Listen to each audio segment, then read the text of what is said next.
चाणक्य कहते हैं, मूर्ख व्यक्ति के ज्ञान देने से कोई लाभ नहीं होता, अपितु सज्जन और बुद्धिमान लोग उससे हानि उठाते हैं। दुष्ट और उल्टा स्त्री का पालन पोषण करने से सज्जन और बुद्धिमान व्यक्ति को दुख ही प्राप्त होता है। दुखी व्यक्ति से व्यवहार रखने से चाणक्य का तात्पर्य है कि जो व्यक्ति अनेक रोगों से पीड़ित है और जिनका धन नष्ट हो चुका है, ऐसे व्यक्तियों से किसी प्रकार का संबंध रखना बुद्धिमान मनुष्य के लिए हानिकारक हो सकता है। अनेक रोगों का तात्पर्य संक्रामक रोग से है। बहुत से लोग संक्रामक रोगों से ग्रस्त होते हैं। उनकी संगति से स्वयं रोगी होने का अंदेशा रहता है। जिन लोगों का धन नष्ट हो चुका है, अर्थात जो दिवालिया हो गए हैं, उन पर एकाएक विश्वास करना कठिन होता है। दुखी का अर्थ विषादग्रस्त व्यक्ति से भी है। ऐसे लोगों का दुख से उबरना बहुत कठिन हो जाता है और प्रायः असफलता ही हाथ लगती है। जो वास्तव में दुखी और उससे उबरना चाहता है, उसका सहयोग करना चाहिए, क्योंकि दुखी से तो स्वार्थी ही बचाता है। जिस घर में दुष्ट स्त्रियां होती हैं, वह गृह स्वामी की स्थिति किसी मृतक के समान ही होती है, क्योंकि उसका कोई बस नहीं चलता और भीतर ही भीतर कूदते हुए वह मृत्यु की ओर सरकता रहता है। इसी प्रकार दुष्ट स्वभाव वाला मित्र भी विश्वास के योग्य नहीं होता। न जाने कब धोखा दे दो। जो नौकर अथवा आपके अधीन काम करने वाला कर्मचारी उलटकर आपके सामने जवाब देता है, वह कभी भी आपको आसानी या हानि पहुंचा सकता है। ऐसे सेवक के साथ रहना अविश्वास के घुट पीने के समान है। इसी प्रकार जहाँ सांपों का वास हो, वहाँ रहना भी खतरनाक है। जब जाने कब सर्पदंश का शिकार होना पड़ जाए। किसी कष्ट अथवा आपातकाल से बचाव के लिए धन की रक्षा करनी चाहिए और धन खर्च करके भी स्त्रियों की रक्षा करनी चाहिए, परंतु स्त्रियों और धन से भी अधिक आवश्यक यह है कि व्यक्ति अपना रक्षा करे।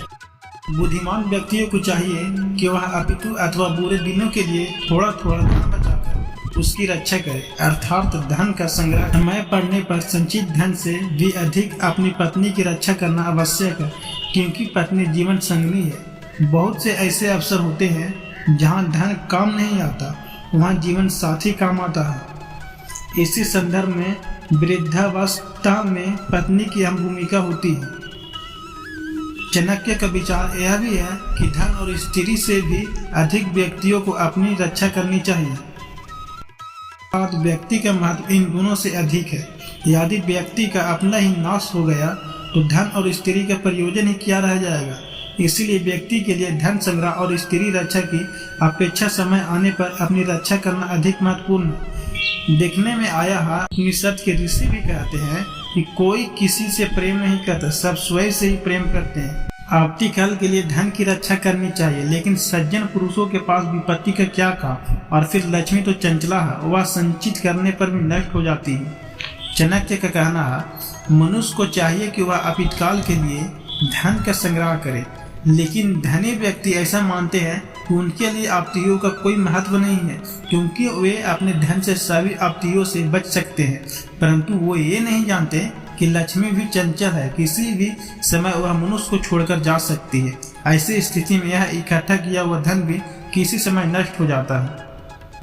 किसी अन्य देश अथवा किसी अन्य स्थान पर जाने का एक पर्याय हो सकता है कि वह जाकर कोई नई बात, नई विद्या, रोजगार और नया गुण सीख सकेंगे, परंतु जहां इनमें से किसी भी बात का संभावना न हो, ऐसे देश या स्थान को तुरंत छोड़ देना चाहिए। धर्मान लोगों से व्यापार की बुद्धि होती है।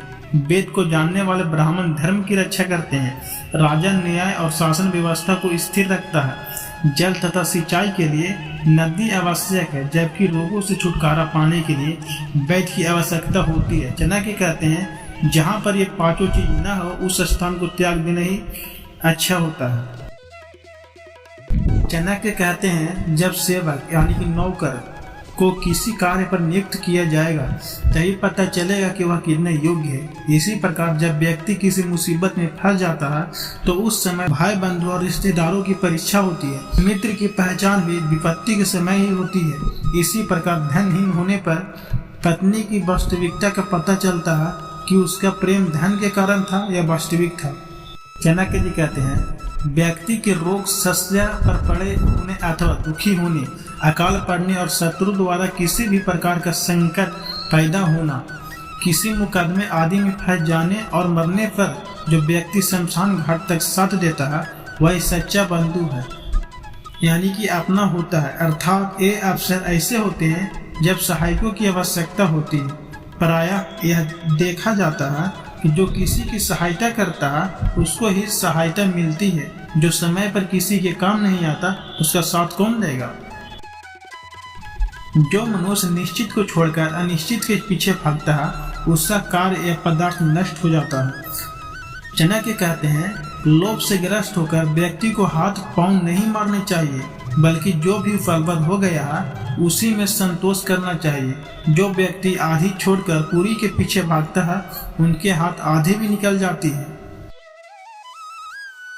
बुद्धिमान व्यक्तियों को चाहिए कि वह श्रेष्ठ कुल में उत्पन्न हुई कुरु अर्थात सौंदर्यहीन कन्या से भी विवाह कर ले, परंतु नीच कुल में उत्पन्न हुई सुंदर कन्या से विवाह न करे। वैसे विवाह अपना समान कुल में ही करना चाहिए। आचार्य चाणक्य ने यह बहुत सुंदर बात कही। शादी विवाह के लिए सुंदर कन्या देखी जाती है। सुंदरता के कारण लोग न कन्या के गुणों को देखते हैं न उसे कुल को। ऐसी कन्या से विवाह करना सदा ही दुखदायी होता है, क्योंकि नीच कुल की कन्या के संस्कार में नीच होगी, उसके सोचने बातचीत करने या उठने बैठने का स्तर भी निम्न होगा, जबकि उच्च और श्रेष्ठ कुल की कन्या का आचरण अपने कुल के अनुसार होगा। भले ही वह कन्या कुरूप व सौंदर्यहीन हो, वह जो भी कार्य करेगी उससे अपने कुल का मान ही बढ़ेगा। और नीच कुल की कन्या तो अपने व्यवहार से परिवार की प्रतिष्ठा ही बिगाड़ेगी। वैसे भी विवाह सादा अपने समान कुल में ही करना चाहिए, उचित होता है, अपने से नीच कुल में नहीं। यहाँ कुल से तात्पर्य धन समता से नहीं, परिवार के चरित्र से। बड़े बड़े नाखून वाले हिंसक प्राणी से बचकर रहना चाहिए। न जानो वे कब आपके ऊपर हमला कर दें। जिन नदियों के पुश्ते अथवा तट पक्के नहीं, उन पर इसलिए विश्वास नहीं किया जा सकता कि न जाने उनका वे कब प्रचंड रूप धारण कर ले और कब उनकी दिशा बदल जाए। न जाने वे और किधर को बहना प्रारंभ कर दे। इसलिए प्रायः नदियों के किनारे रहने वाले लोग सदैव उजड़ते रहते हैं। बड़े बड़े सिंह वाले सांड आदि पशु का भी भरोसा नहीं, कौन जाने उनका मिजाज कब बिगड़ जाए। जिसके पास तलवार आदि कोई हथियार है उसका भी भरोसा नहीं किया जा सकता, क्योंकि वह छोटी सी बात पर क्रोध में आकर कभी भी आक्रमण हो सकता है। चंचल स्वभाव वाली स्त्री पर भी विश्वास नहीं करना चाहिए। वह अपनी चतुरता से कभी भी आपके लिए प्रतिकूल परिस्थितियों पैदा कर सकती है। इस तरह के कई उदाहरण प्राचीन ग्रंथों में मिल जाएगी। राजा से संबंधित राजसेवकों और राजकुल के व्यक्तियों पर भी विश्वास करना उचित नहीं। वे कभी भी राजा के कान भरकर अहित करवा सकते हैं। इसी के साथ वे राज नियम के प्रति समर्पित और निष्ठान होते हैं। राजहित उनके लिए प्रमुख होता है। आचार्य गुण करने की बात कर रहे हैं।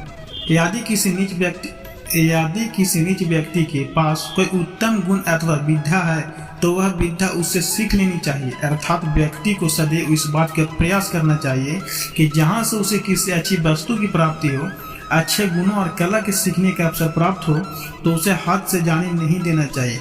विश्व में अमृत और गंदगी से सोने से तत्पर नीच के पास गुण से है। भोजन की आवश्यकता स्त्री को पुरुष की अपेक्षा इसलिए ज्यादा है क्योंकि उसे पुरुष की तुलना में शारीरिक कार्य ज्यादा करना पड़ता है। यदि इसे प्राचीन संदर्भ में भी देखा जाए तो उस समय स्त्रियों को घर में कई ऐसे छोटे मोटे काम करने होते थे जिनमें ऊर्जा के व्यय होता था। आज के परिवेश में भी स्थिति लगभग वही है। शारीरिक बनावट, उसमें होने वाले परिवर्तन और प्रजनन आदि ऐसे कार्य हैं जिसमें क्षय हुई ऊर्जा को प्राप्त करने के लिए स्त्री की अतिरिक्त पौष्टिकता की आवश्यकता होती है। इस सत्य की जानकारी न होने के कारण, बल्कि व्यवहार में इसके विपरीत आचरण होने के कारण बालिकाओं और स्त्रियों को पुरुषों की अपेक्षा ज्यादा कुपोषण का शिकार होना पड़ता है। बुद्धि का विकास समस्याओं को सुलझाने से होता है।